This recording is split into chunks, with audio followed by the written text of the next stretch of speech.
Sau đây mấy bà ngày nay dương màu liên sầm ạt cho mùi nước nâm chua tức bà cho mùi nước tractor khu tàu bây giờ mà kêu đi đây ai làm mê đại tay tay xua bà không mình xua ta praประเภท ទឹក năm ប្រភេទ អី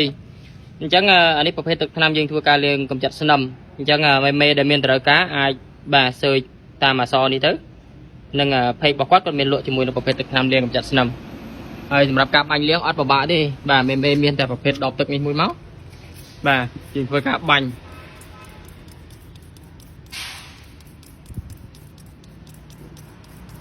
បាទយើងធ្វើការបាញ់បែបនេះមែនទេណាបាទអញ្ចឹងយើងទុកចោល4-10 នាទីបាទស្នឹមគឺហូរចុះមកឯងខ្លួនឯងតែម្ដង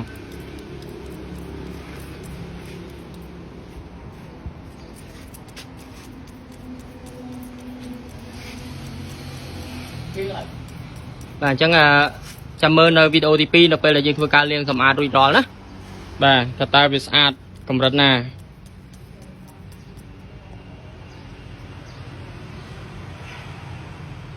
សួស្តីមេបាទនេះជាវីដេអូបាទបន្ទាប់ពីយើងធ្វើការលាងសម្អាតមេណា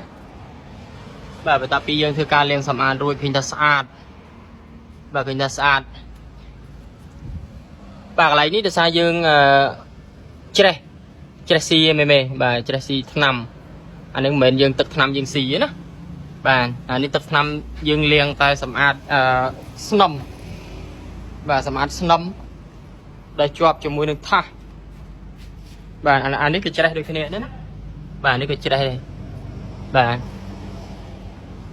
ចឹងមេដែលចង់បានប្រភេទទឹកថ្នាំលាងហ្នឹងអាចតតងតាមเพจដែលខាងបងអូនដាក់នៅលើវីដេអូមុនបាទនៅលើវីដេអូមុនចឹងមេអាចមើលเพจនឹងបានណា